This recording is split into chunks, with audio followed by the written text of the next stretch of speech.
American Express just came out this week saying that up to 20% of small businesses may fail in the upcoming year. In response to this, we wanted to come out with some action plans that you can take. So you want to grow your business, but you're saying, well, wait a minute, I can't grow my business. We're in a recession. Okay. Well, so what are your options? The way that we see it is you've got 4 options. The first is you can just ignore it. You can continue to run your business as you've always run your business. Second option, you can be what we call a turtle, and that is you can retract into your shell, sit there scared and cowering and hoping that someone doesn't squish you or eat you. Obviously, this is not our favorite option. What we want you to do is either get more aggressive, which may be a good option for some of you and a bad option for others, but the one that is a good option for everyone is what we call cautious aggressiveness. And we've got an 8-point plan to deal with this. And what we're talking about is being cautious and prudent, but also being aggressive rather than conservative. And here's the 8 tips that you can do to successfully deal with this recession or this economic downturn that we're currently experiencing. And the first is to cut employees with half, 3/4, 1/3 of a job. Whether you like it or not, you're always either overstaffed or understaffed. I think that business owners tend to believe that there's this perfect equilibrium and that they can walk the razor's edge of having the perfect level of employment. And it's just not true. You're either overstaffed or you're understaffed. So you have to ask yourself, if you're overstaffed, I strongly recommend that you work to be understaffed as a great way to cut costs. Cut your weak sales performers. Salespeople are very expensive, and for most businesses, there's a long sales cycle. The longer your sales cycle, the more important it is to get rid of your weak sales performers. Now, you may pay a price for this a year or 2 from now, but cash is king these days, so the easiest way to free up cash is to cut those weak sales performers. Hire new sales superstars as they become available. Right now, there's a lot of really talented people out there in the marketplace that are in need of employment. So be on the lookout for those true sales superstars, but keep in mind the old axiom that the best thing that every salesperson can sell is themselves. Market more aggressively with the methods that you know to be profitable. Every business has dozens of marketing methodologies. Some of those are more profitable than others. Our suggestion is to dial up those methods that you know to be profitable and cost effective. By the same token, cut the approximately 20% of the marketing that doesn't work as effectively. What we recommend that you do is line up all of the methods, everything from networking and getting in your Rolodex to going to breakfast meetings and flipping cards around to traditional advertising methodologies or PR. Line those up. What do they cost? What is the total payoff to your business? And cut the 20% that is the least effective of those methodologies.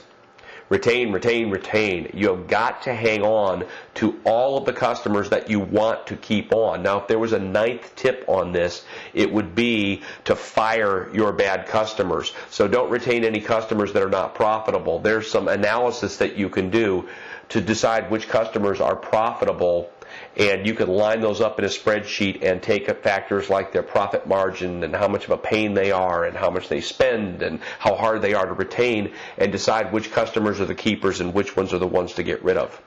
This one's my favorite. Acquire competitors. You want more business? Let's acquire some of your weaker competitors. Now is a lousy time to be selling your business. It's a great time to buy businesses, especially if they're a little bit in trouble.